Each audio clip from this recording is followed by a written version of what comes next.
Centro de Innovación y Conocimiento. Índice catedrático.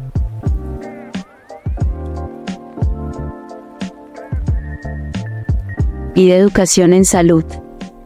Cordial saludo a todos. Desde el Centro de Innovación y Conocimiento Índice Catedrático y de Educación en Salud, nos alegra profundamente darle la bienvenida a este espacio de desarrollo profesional y personal. En IDE Educación en Salud, creemos en las personas y en su potencial.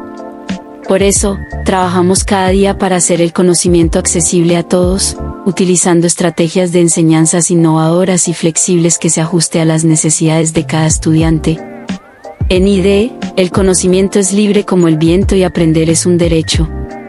Iniciamos la capacitación de hoy, con la participación de la doctora Diana Carolina Herrera Carrillo, médica egresada de la Universidad Autónoma de Bucaramanga, quien se ha destacado por su profunda vocación de servicio, ética y compromiso con la salud de las personas, especialmente en el campo de la ginecología y obstetricia.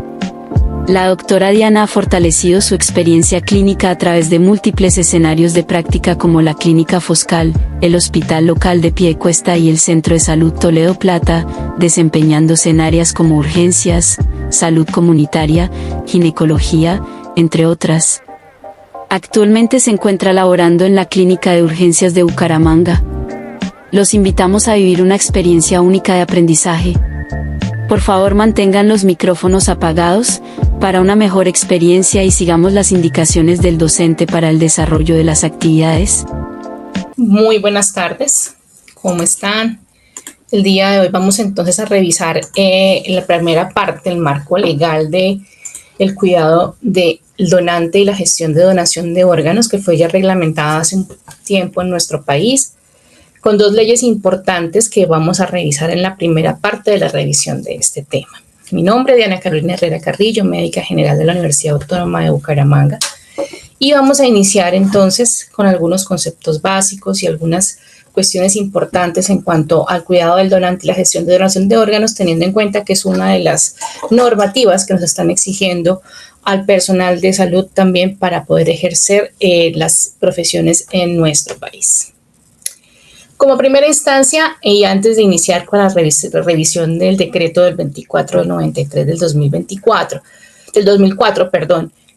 vamos a encontrar que la importancia de este tema radica en que por cada donante activo que podamos rescatar desde las instituciones de nuestro país, vamos a salvar aproximadamente 52 vidas. Esto quiere decir que las listas de donantes requeridos en este caso van a ir disminuyendo y se va a poder brindar una mejor calidad de vida a muchos de nuestros pacientes con enfermedades crónicas que han ingresado a estas listas por deterioros o por algún tipo de daño orgánico que se haya presentado en el transcurso de su vida. Una de las cosas importantes que tiene este decreto es identificar y darle la directriz a todo lo que es el tema de la donación de órganos en nuestro país. Es un tema bastante delicado, por ende, no es solamente si yo voy a donar o no voy a donar, y tenía que tener una reglamentación muy clara y muy específica de la mano de la ley con la parte médica para poder identificar los puntos neurálgicos que nos lleven a realizar bien la labor.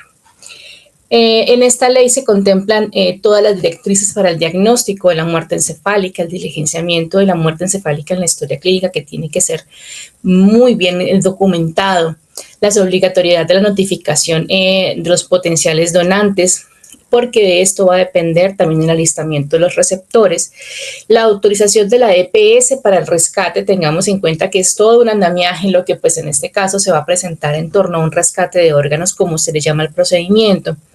Y lo más importante, el mantenimiento del donante fallecido mientras ese tipo de trámites administrativos se dan su curso normal y nos permiten avanzar. Como primera instancia, pues encontramos la tipificación en el capítulo 2 de esta ley, donde nos identifica más ampliamente cómo va a estar organizada esta red de donación de trasplantes, y que está estructurada en dos niveles, siempre un ente nacional y un ente regional. Esto va a hacer que pues los procesos sean un poco más ágiles, integrados y que de esta forma pues todo pueda fluir de mejor manera.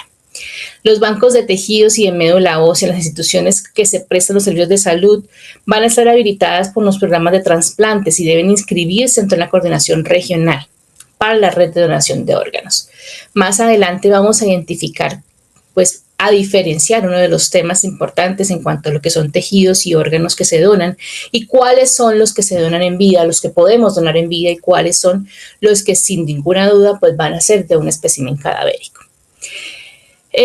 Como tal, todo esto tiene requerimientos, van a estar establecidos por el Ministerio de Protección Social en nuestro país, pues en cabeza pues, de nuestros ministros de turno y pues las administraciones propias en las secretarías regionales. La red de atención de donación de trasplantes a nivel nacional, como tal, está conformada pues, por el ministro, como veníamos hablando, o su delegado, según como pues, en este caso sea la necesidad, un director del Instituto Nacional de Salud, que lo que va a hacer es vigilar que todo esto, los estándares de calidad, la vigilancia, los efectos adversos, todo eso se pueda encontrar de una buena forma y esté funcionando según la reglamentación.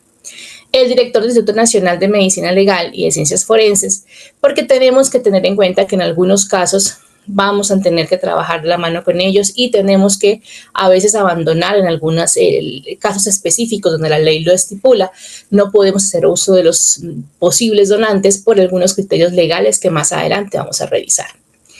El representante de los bancos de tejidos, el representante de la Comisión Interseccional de Bioética, el representante de la Asociación de Trasplantes asignado por ellas mismas, los representantes de las asociaciones científicas relacionadas con el objeto del presente decreto, los representantes de las coordinaciones regionales, de las universidades y facultades de medicina que están designadas para ello mismo, y allí es donde va esto a fusionarse para poder hacer el engranaje perfecto y poder llevar a cabo todo lo que concierne como tal a la exitosa donación y trasplantes de órganos.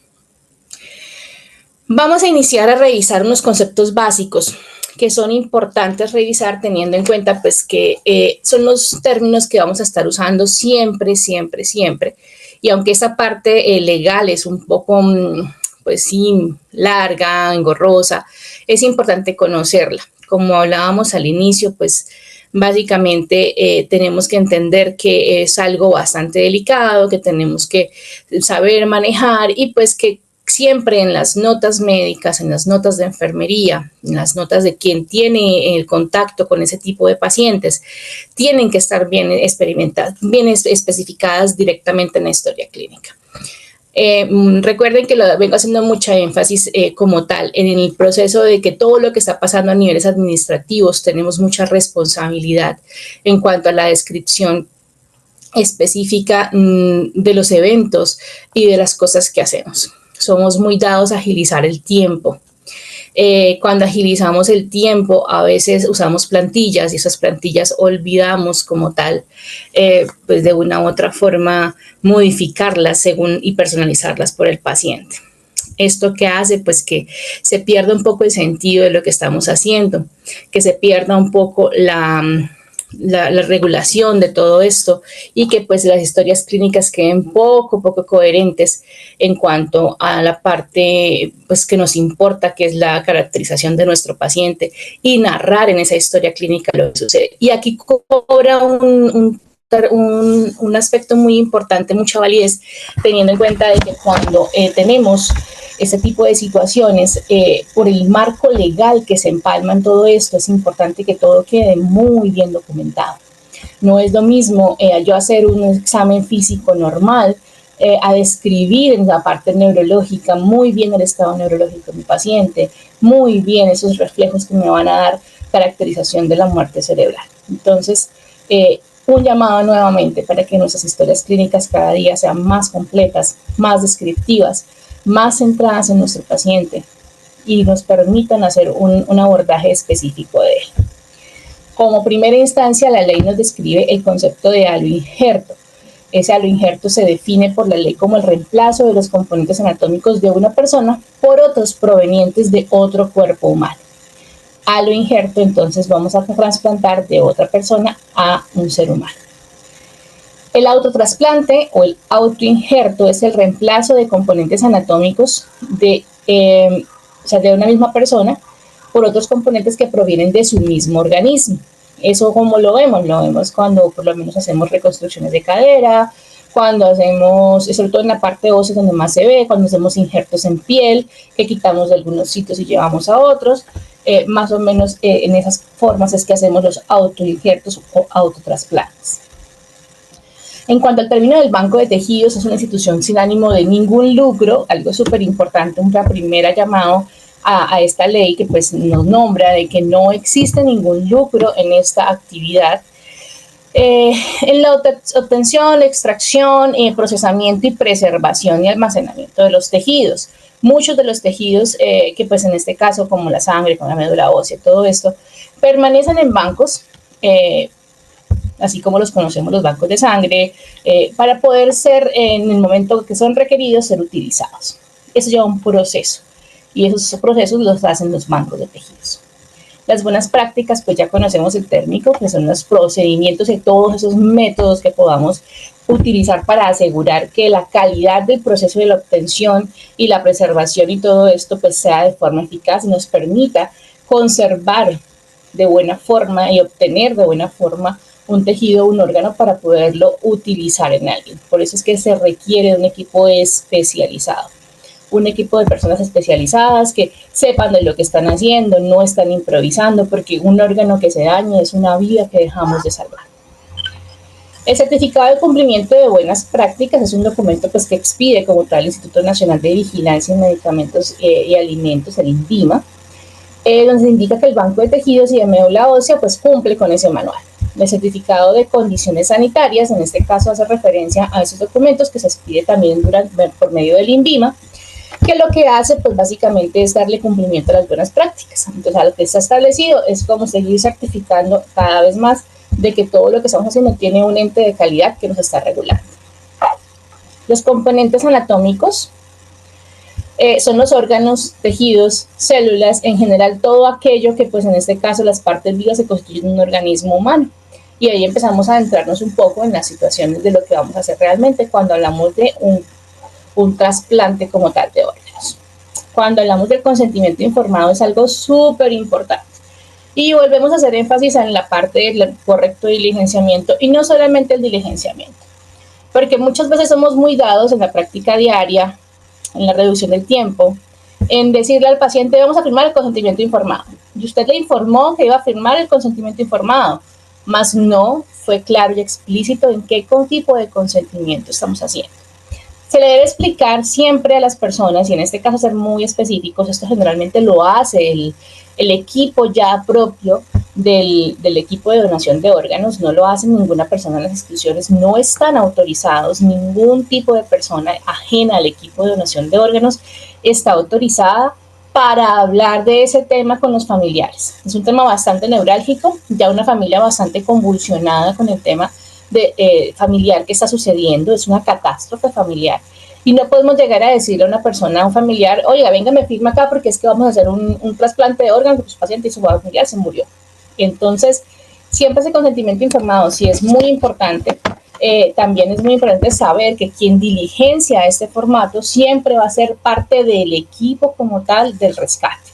Son personas que están entrenadas y que están, pues en este caso, habilitadas legalmente para hacerlo. En ese consentimiento informado se debe dar información explícita, pues en este caso de qué se va a hacer, cómo se va a hacer, pues ya en este caso si llegan a haber algún tipo de deformidades que pues realmente son muy profesionales en lo que hacen y eso nunca sucede, son muy mínimas las variaciones porque pues se usan algunas técnicas para luego pues tratar de conservar las proporciones anatómicas de los cuerpos, pero sí es importante que la familia sepa que su familiar al haber tenido una muerte cerebral y haber sido propuesto como un candidato de donación, va a ser extraído ciertos órganos, qué órganos, con qué intención y hacia dónde se dirige.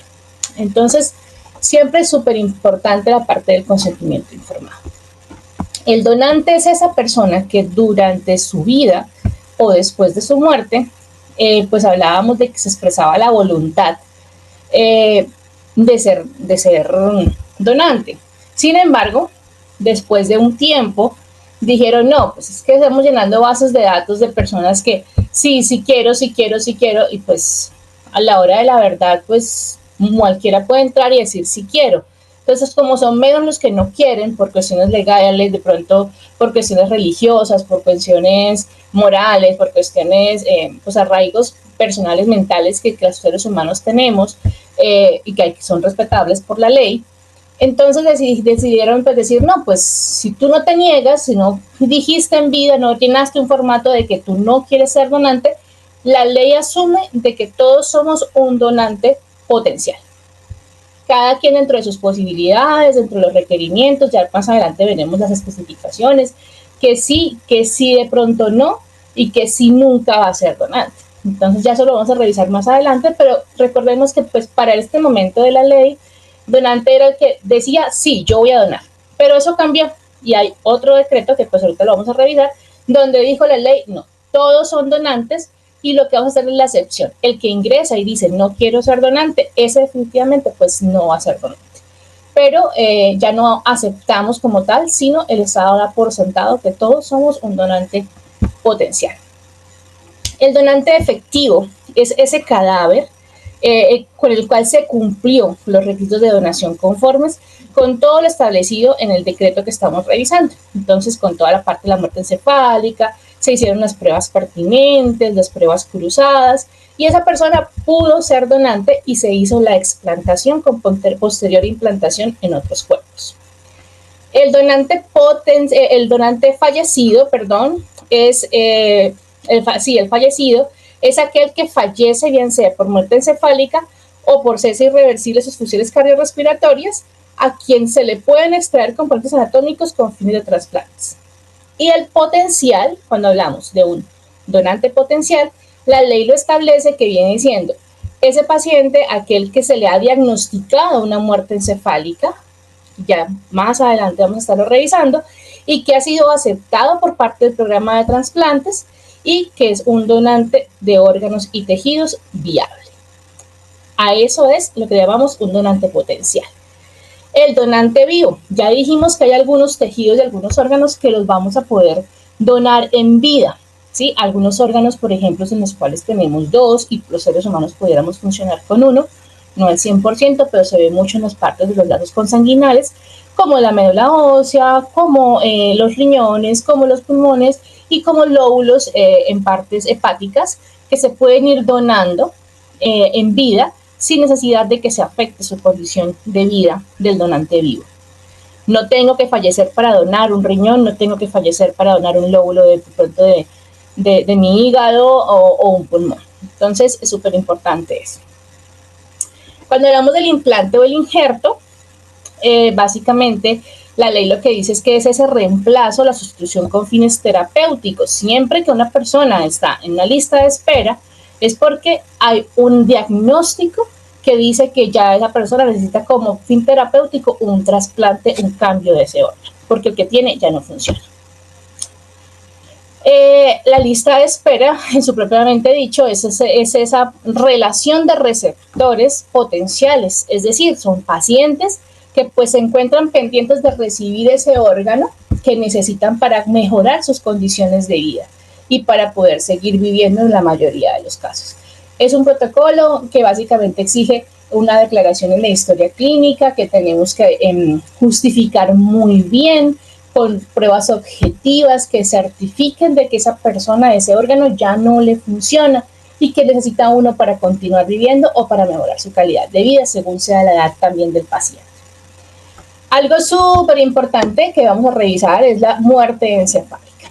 La muerte encefálica es un hecho netamente biológico que se produce en las personas cuando de forma irreversible se presentan ausencias de las funciones del tallo cerebral. Entonces, cuando esas funciones, que son las que hacen que autónomamente nuestro cuerpo funcione, autónomamente respiras, autónomamente tu corazón late, autónomamente haces un equilibrio como tal homeostático de tu funcionamiento corporal, cuando el tallo cerebral no puede seguir dirigiendo la orquesta, hablamos de una muerte encefálica y más adelante revisaremos en la parte fisiopatológica cómo es la revisión y cómo se decreta esa muerte encefálica. por parte del equipo médico. Órgano, como tal, es pues, una entidad morfológica, netamente morfológica, compuesta por agrupación de tejidos diferentes, que lo que va a hacer es concurrir en un desempeño y cumplir una función. Esa es la definición de órgano. El programa de trasplantes como tal es todas aquellas instituciones, todos aquellos programas, esos son los procesos y procedimientos que hacen y que se realizan en las instituciones prestadoras de servicios de salud con el fin de obtener y preservar y disponer y trasplantar esos órganos. El receptor es esa persona cuyo cuerpo le van a trasplantar o implantar componentes anatómicos de otro ser humano. La red de donación y de trasplantes, pues ya la definió la ley anteriormente al inicio, donde dice que es un sistema de integración de los bancos de tejidos, además de las listas de espera, donde pues vamos a confluir allí la información tanto de lo que llega como lo que se necesita para poder hacer las pruebas cruzadas correspondientes, identificar de pronto qué de lo que llegó el día de hoy puede servirle a las personas que yo tengo en una lista de espera para mejorar su calidad de vida. Un tejido es la entidad morfológica compuesta por células de la misma naturaleza con una misma función. Y el trasplante como tal es la utilización terapéutica de los órganos y los tejidos humanos, que consiste pues en sustituir un órgano de un tejido enfermo por uno que se encuentre sano, proveniente de una persona pues que ya como tal, ya bien sea o falleció o permanece vivo, pero que no lo necesita para su funcionamiento. Bueno, cuando hablamos de la ley nos habla de algo súper importante. Para yo poder dar el paso de decir que tengo un potencial donante, lo más importante es centrarnos en dónde puede pasar esto. La mayoría de los casos en los servicios de urgencias, la mayoría de los casos en las unidades de cuidados intensivos, en las cuales pues están esos pacientes clínicamente muy enfermos, en condiciones bastante precarias, que pues en algún momento pues podemos de pronto llegar a predecir que su condición clínica va hacia el deterioro y podemos empezar a hacer un orquestaje con calma de que posiblemente es un donante y poder activar todo ese engranaje y de esas personas que pues son las que coordinan la viabilidad de ese cuerpo como un potencial donante. La ley lo divide en dos partes: los mayores de 2 años y los menores de 2 años, ¿cierto? Para cada grupo de ellos vamos a tener una cosa específica para poder decretar la muerte encefálica. Si bien el concepto de muerte encefálica es netamente biológico y médico, también tenemos que tener una legislación, porque si no, pues desafortunadamente los seres humanos a veces perdemos la objetividad por algunos asuntos personales y pues debe haber una reglamentación más en algo tan serio como es pues decidir la vida o la muerte de una persona. Son escalas, son pruebas propias ya establecidas para poder llegar a documentar la muerte encefálica. Entonces, lo que se habla de la muerte encefálica en el artículo 12 de este decreto es que en mayores de 2 años lo vamos a hacer encefálica como si fueran adultos y niños mayores de 2 años. Y previo a cualquier procedimiento destinado a la utilización de componentes anatómicos con fines de trasplantes. Antes de sacarle algo a esa persona, yo tengo que decretar la muerte encefálica. ¿Quién lo va a hacer? Lo va a hacer siempre alguien afín a la parte neurológica, ya bien sea un neurólogo, un neurocirujano, pero sí o sí tiene que ser un experto pues, en ese tema. Sin embargo, la ausencia de los reflejos de tallo se van a tipificar y ya tenemos unas pruebas específicas para hacerlo. Entonces son 7 aspectos muy importantes. ¿Por qué hablamos de los reflejos de tallo? Entonces tendríamos que irnos un poco atrás a la anatomía, identificar y entender que en el tallo cerebral está el origen aparente y algunos orígenes reales, además de algunos de los pares craneales, de casi todos realmente. ¿Qué va a pasar? Pues cuando yo hago algunas pruebas clínicas me van a permitir determinar si en esa parte encefálica, que es el tallo cerebral, aún está llegando la irrigación, aún ahí continúan escenarios vivos de ese lugar que me digan que el paciente pueda tener algún pronóstico de recuperación. Lo primero que se va a mirar es la ausencia de la respiración espontánea. Esa ausencia de respiración espontánea, pues para eso se puede identificar mediante un test de apnea, que ya más adelante hablaremos de él, que es como el último paso. Muy seguramente, si ese paciente tiene un Glasgow comprometido, menor a 6, 7, vamos a entender que nuestro paciente va a estar con una intubación orotraqueal, aseguramiento de la vía aérea. Entonces, por eso se hace necesario pues, el test de apnea propiamente dicho. Las pupilas persistentemente dilatadas, ausencia de los reflejos pupilares a la luz, es decir, por más de que yo haga un estímulo, esto va a permanecer ahí porque no hay una respuesta. Ausencia del reflejo corneano, ausencia de los reflejos oculomotores vestibulares, ausencia de los reflejos faríngeos o nauseosos y ausencia del reflejo tusígeno. Con eso evaluaríamos básicamente la respuesta que solamente es netamente involuntaria y que por eso se llama que son reflejos de tallo. La tos es un reflejo del tallo a la presencia de algo en la vía respiratoria, el reflejo nauseoso el igual a la estimulación del nervio hipogloso. Entonces allí vamos a tener una causa, una explicación fisiológica como tal a lo que está sucediendo en el tallo que no tiene una respuesta objetiva en nuestro paciente al hacer la evaluación. Ya cuando hablamos de los menores de 2 años, hay algo que pues se suma, ¿sí? No es mayor cosa. La muerte encefálica pues va a seguir siendo necesaria una determinación de la muerte por medio de la historia clínica, la exploración física, solo que aquí vamos a generar un periodo de observación. ¿Por qué? Porque recuerden que los bebés están en un proceso de neuroplasticidad neuronal. Entonces es súper importante poder identificar que netamente ese paciente sí se encuentra en muerte cerebral. Podemos ayudarnos también de algunas imágenes o algunas pruebas que son muy necesarias para establecer o no la muerte encefálica. Mínimo 2 miembros del equipo asistencial que hubieran actuado simultáneamente objeción de datos y se debe constatar al menos por algunos de estos signos. En la historia clínica, la etiología debe ser conocida y de carácter irreversible. Pues preferiblemente documentada por una prueba objetiva, ya bien sea por un encefalograma, ya bien sea por una imagen, como nos parezca, como tengamos las herramientas para hacerlo, pero sí es súper importante poder, sobre todo en los niños, documentarlo. Debe haber una evidencia clínica por una neuroimagen de una lesión destructiva en el sistema nervioso central compatible con la situación de muerte encefálica. Entonces recordemos que pues, uno de los principales cambios que encontramos a nivel cerebral cuando hay daños irreversibles es el edema cerebral, y por esto, pues por ocupación, la desviación de las partes de la línea media por la misma acumulación de líquidos y la oclusión como tal del sistema ventricular, que podría también llegar a generar, pues en este caso, una herniación del tallo cerebral. Deben haber exploraciones clínicas neurológicas. Inmediatamente al iniciar la exploración clínica hay que comprobar la estabilidad hemodinámica de nuestro paciente, la oxigenación y la ventilación, las temperaturas que sean mayor a 32 grados, ausencia de alteraciones metabólicas. Recordemos que las alteraciones metabólicas pueden llegar a simular impactos importantes en el sistema nervioso central, que disminuyen también las respuestas. Sustancias o fármacos depresores del sistema nervioso central, ausencia de bloqueos. Deben establecerse también el coma reactivo, que pues no se encuentra en ninguna de las respuestas motoras vegetativas, que es un coma diferente a una muerte cerebral, y la ausencia de los reflejos del tronco encefálico, que ya los habíamos nombrado. Importante la ausencia de respiración espontánea. ¿Qué le vamos a adicionar de nuevo a este tema? Son los periodos de observación. Entonces, es súper recomendado que dependiendo de la edad del paciente, vamos a tener un tiempo de observación.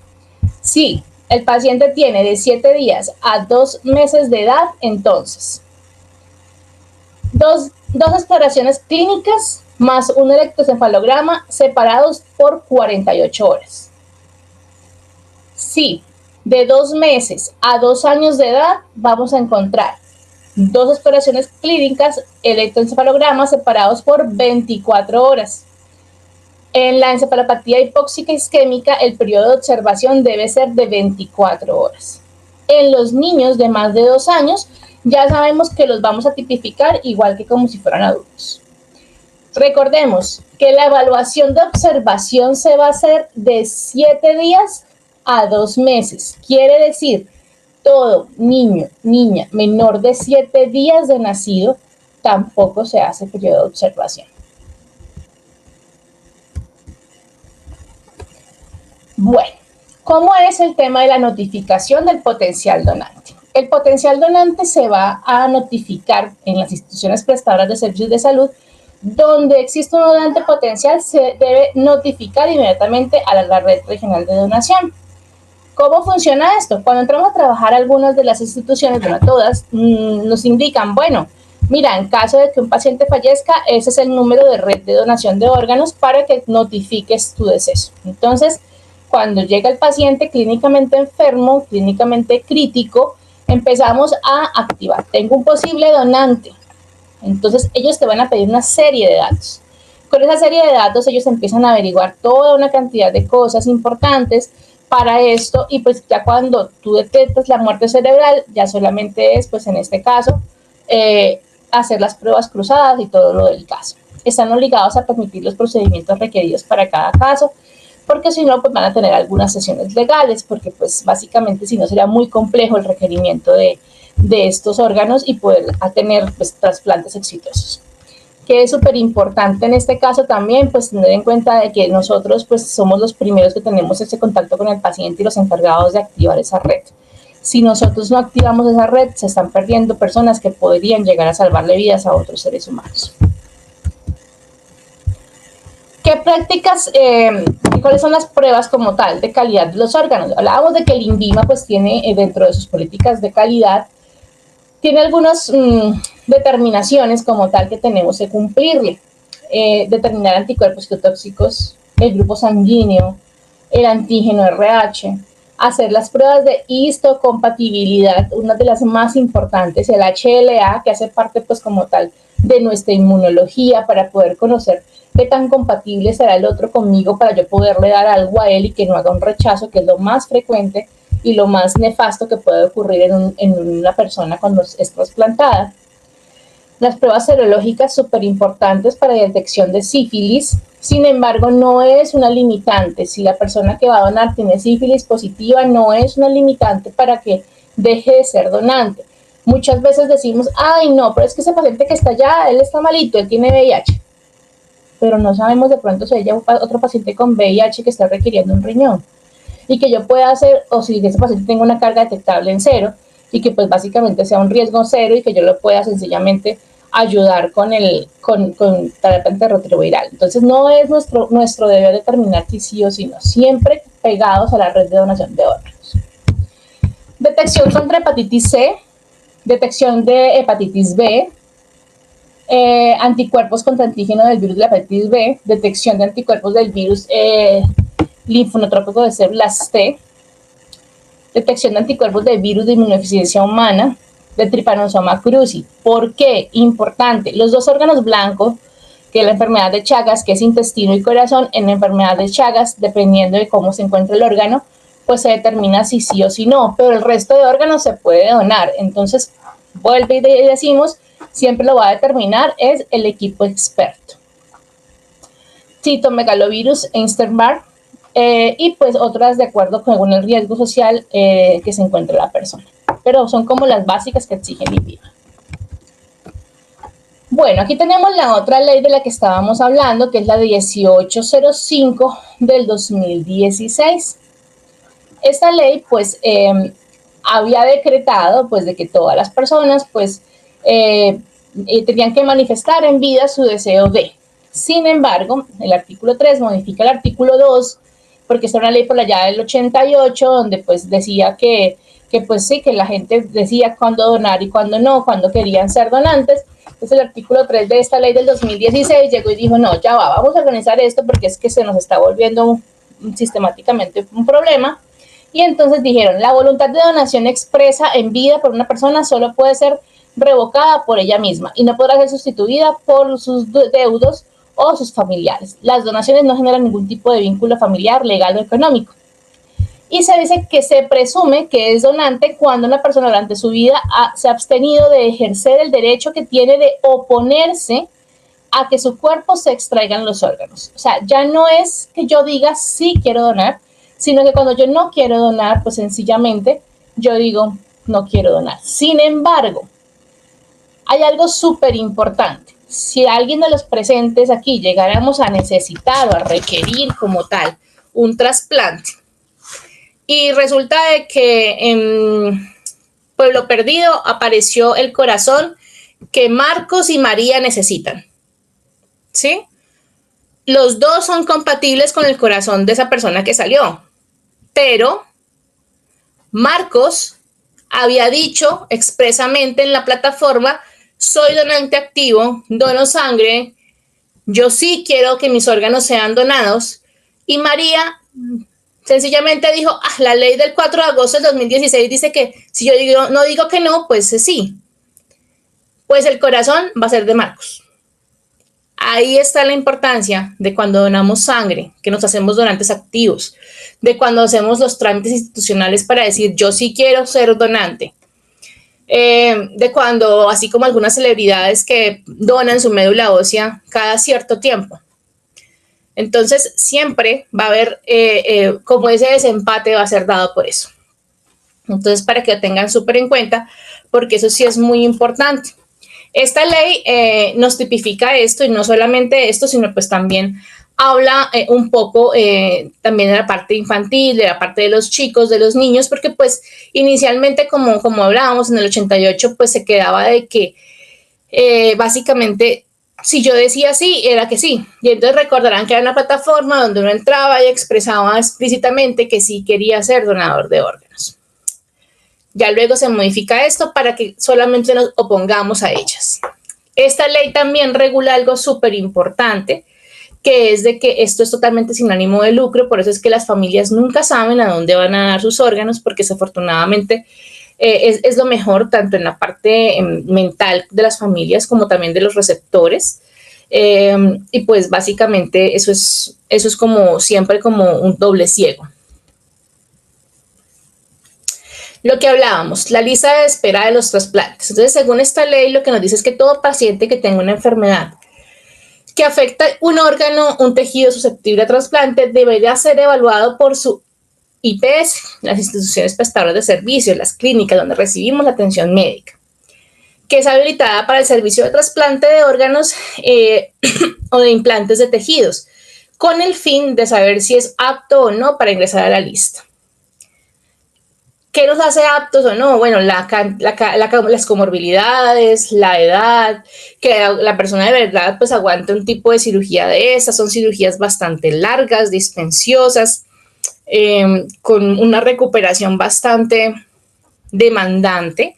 Generalmente los pacientes van a estar inmunosuprimidos por un tiempo para pues tratar de que el sistema inmune no desconozca este nuevo órgano que no pertenece 100% a él y que empieza a ser pues una relación un poco más amigable. Esa evaluación se debe realizar durante los primeros 3 meses siguientes al diagnóstico. Si la persona es apta, pues va a entrar a una lista de donación, pues donde también pues va a regir qué tan importante es vital para desarrollarse o para que no fallezca. Eso entran a jugar muchos factores, si somos la edad, qué tanta productividad tenemos, la esperanza de vida, las comorbilidades, sobre todo es algo súper importante tener en cuenta. Bueno, cuando son 2 personas que hablábamos que están en la lista de espera de los trasplantes de órganos, pues se va a entregar el órgano a la persona que expresa su voluntad de ser donante de órganos y de tejidos y se encuentra identificada como tal. La forma más fácil de identificarlos como un donador activo es donando sangre. Entonces, es una invitación también muy formal a que todos empecemos a agrandar las cuentas de los bancos de sangre, porque estamos cada día más escasos, sobre todo las tipificaciones raras. Si son A negativos, si son tipos de sangre escasas o negativos, donen periódicamente. El que dona no se engorda, eso es mentira. El que dona, se ganan un chocorramo y una avena. Entonces, háganlo de verdad por amor al otro. No sabemos cuándo esas tantas unidades que acumularon en un banco de sangre van a salvar a alguien de su familia, porque así funciona también. Cuando hablamos de los niños menores de edad, de los niños menores de 18 años, aquí ya las cosas también tienen una nueva perspectiva. Los menores de edad van a ser donantes de órganos y tejidos siempre y cuando los representantes legales expresen su consentimiento informado para la donación de órganos durante los 8 horas siguientes a la recurrencia de la muerte cerebral. El médico responsable deberá informar sus derechos y los beneficios de la donación. En los niños, pues esto a veces es un poco más complejo. Cada vez son más como las situaciones, por decirlo de alguna forma, morales, religiosas, que pues impiden algunas cosas. El arraigo pues natural de los padres hacia sus hijos pues hace que en muchas ocasiones esto no se dé. Sin embargo, aquí es donde es súper importante que esa red de donación de órganos, que es especializada básicamente en poder explicar, en poder educar acerca de la donación, pues haga su intervención propicia en ese momento para poder hacer el uso directo de estos órganos. En los niños cada vez son menos los niños que podemos de pronto salvar con esto, porque pues básicamente tenemos esa limitante. En los niños los padres pues no acceden a donar fácilmente los órganos en los niños. Yo quisiera hasta aquí que me compartan qué dudas tienen del marco legal, porque a veces quedan algunos conceptos pendientes y sí me gustaría hasta acá donde va la parte legal que podamos especificar un poco de pronto las dudas que tengan y las cositas que quieran aclarar. Los escucho.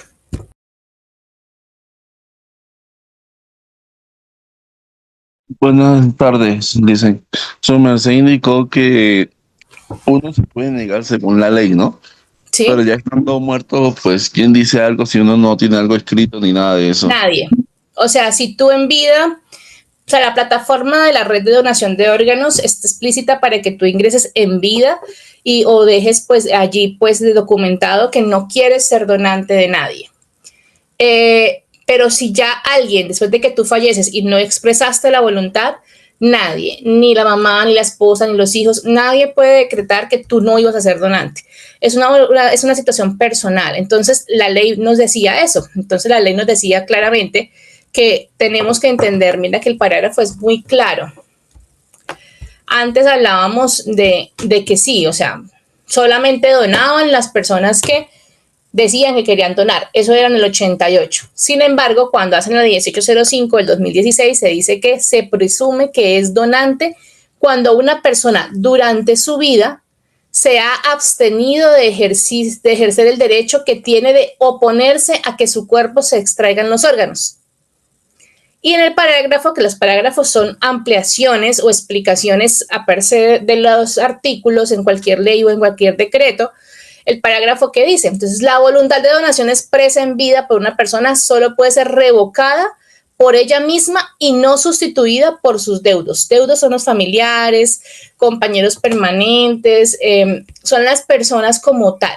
Entonces, si definitivamente un ser humano no quiere ser donante, pues es entendible por muchas cuestiones, como hablábamos, las partes religiosas, sobre todo lo que más interpone en este tema, pues, oye, sencillamente hacen en vida el trámite, entran a la plataforma y dicen, yo, Pepito Pérez, no quiero ser donante de órganos. Y entonces, cuando se inicia ese reporte del potencial donante, entonces, por ejemplo, Pepito Pérez en vida entró a la plataforma y un día dijo, yo no voy a ser potencial donante para nadie, yo no quiero donar mis órganos porque me quiero ir completo. Entonces, resulta de que cuando se activa, Pepito Pérez tuvo un accidente de tránsito.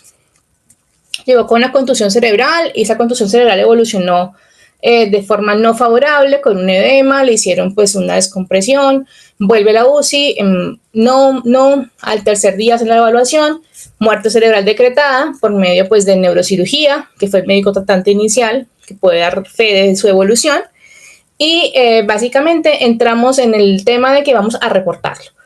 Cuando el médico tratante reporta a Pepito Pérez como un potencial donante, lo primero que se hace es entrar a esa base de datos. Entonces, lo primero que se hace antes de hacerle pruebas, antes de cualquier cosa, de mantener cualquier cosa, lo primero que se hace es entrar a la plataforma y en la plataforma identificar, no, mira, Pepito Pérez dijo en tal momento de su vida que aquí en la plataforma que él no quiere ser potencial donante. Entonces, ya ahí se frena. ¿Qué se frena? Se frena es decirle a la institución, o sea, a la UCI donde se encuentra ese paciente, decirle, mira, él no va a ser donante, tiene muerte cerebral, paren, todo tipo de maniobra de mantenimiento y ese cuerpo cesa de vivir y enseguida pues se decreta ya la muerte cerebral y la muerte pues corpórea como tal y se hace un proceso normal. En este caso pues por ser también un accidente de tránsito se hace su autopsia médico legal y pare de contar. Pero es la única forma que Pepito Pérez haya dicho en vida durante la plataforma que él no va a ser donante de ninguno de sus órganos, sino el Estado asume de que pues él va a ser donante porque es un potencial donante hasta que tú te niegues a hacerlo. ¿Te quedó claro, Eric? Sí, quedó súper claro, Doc. Muchísimas gracias. Vale, ¿alguien más tiene alguna duda? Una consulta. Donado el órgano, póngale que pase 1 año, 2 años, el donante si quiere retractar, ya eso no se puede hacer, ¿cierto? ¿Cómo así? Es que yo tengo un familiar, son 2 hermanos. Sí. Uno tenía 19 y el otro tenía 25. El de 19 tenía mal funcionamiento de los riñones porque le crecieron chicos, o sea, uno le creció y el otro no. Tenía funcionalidad del 30%. Entonces el hermano de 25, él se ofreció, se hicieron todas las pruebas con todos los familiares a ver quién era, porque pidieron un donante, ¿sí? O esperar o que en la familia hubiera algún donante. Todos nos hicimos las pruebas y habíamos 2 compatibles, mi persona y su hermano. Entonces su hermano dijo, pues de 25 años, dijo que él le iba a dar el riñón. Entonces, él se lo donó, todo, se hizo la cirugía, todo ok. Y de repente, hace como 6 meses, entraron en discusión de hermanos y él siempre dice, te voy a mandar a sacar riñón. Pero no, la verdad, pues o sea, con tema legal no creo que sea mucho.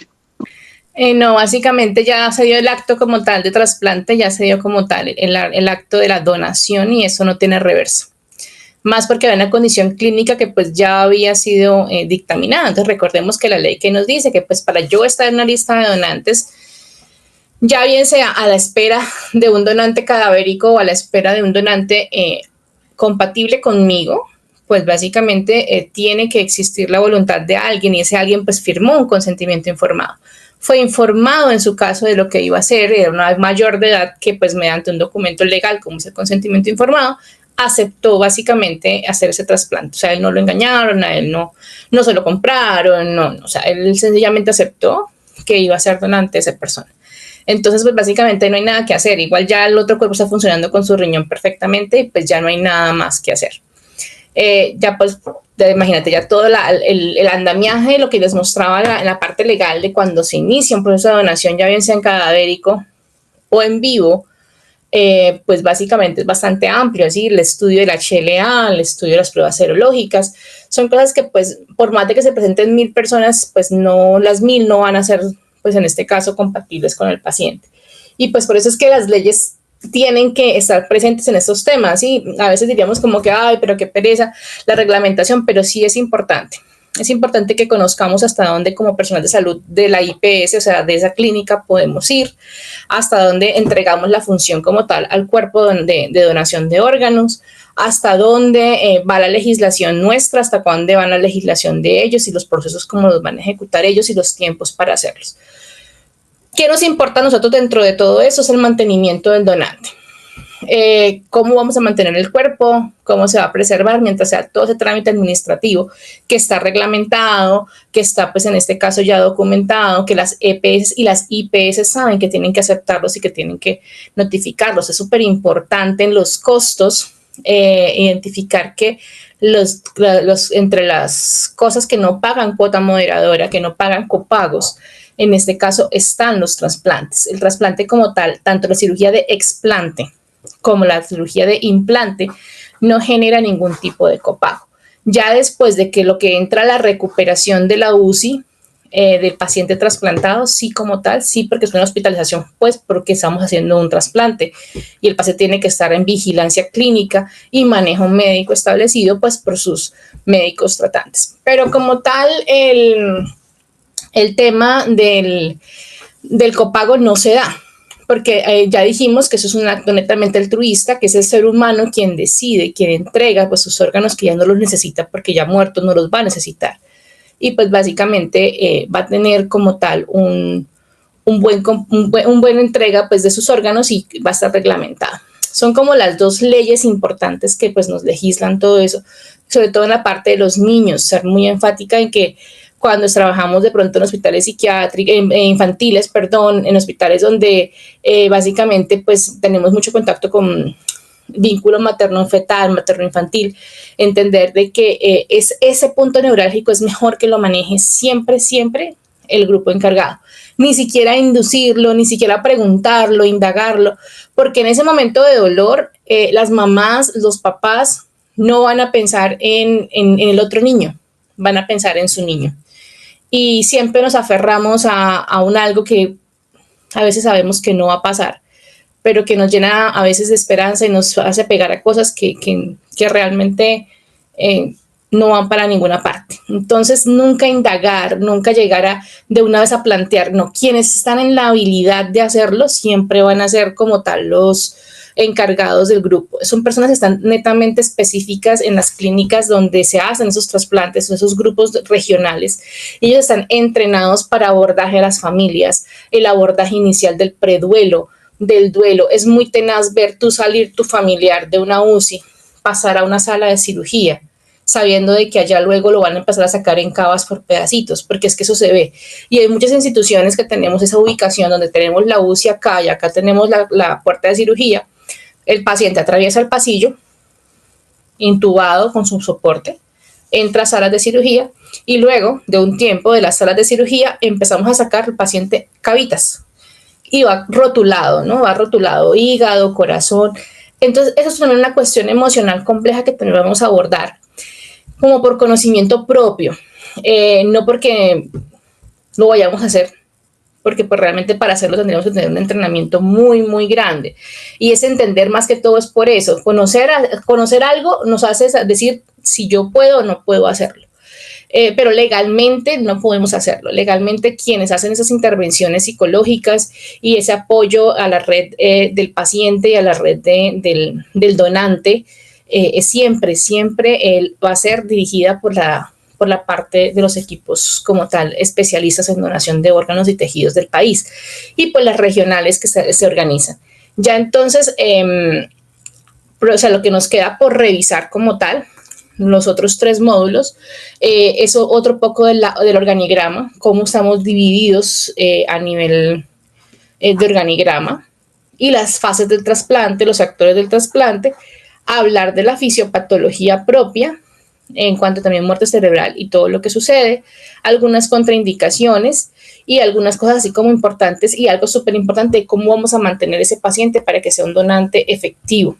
Porque una vez se da la muerte cerebral, hay unos parámetros fisiológicos que el cuerpo tiene que cumplir para poder, en este caso, permanecer con vida esos órganos perfundidos que les permita una oxigenación. Entonces, eso es algo que nos quedaría para revisar en los siguientes 3 días y es súper importante pues que hagamos la continuidad del proceso para que podamos terminar con éxito pues la formación. Queridos participantes, hemos llegado al final de esta enriquecedora capacitación en el Centro de Innovación y Conocimiento Índice Catedrático y de Educación en Salud. Quiero agradecerles profundamente por su compromiso y participación activa. Su dedicación no solo enriquece su aprendizaje, sino que también fortalece el propósito de nuestra misión, brindar formación continua y de alta calidad que se adapte a las necesidades del sector salud y de la comunidad en general. Nuestra promesa es seguir innovando y ofrecer formación de calidad, garantizando que cada uno de ustedes esté preparado para enfrentar los retos de su profesión con excelencia y empatía. Estamos comprometidos a ser su aliado en este camino de formación continua. Su éxito es nuestra mayor satisfacción. Para temas académicos, capacitaciones, cursos y certificaciones, comunicarse al 321-316-2248. Gracias por confiar en nosotros. Los espero en nuestras próximas capacitaciones. Hasta pronto.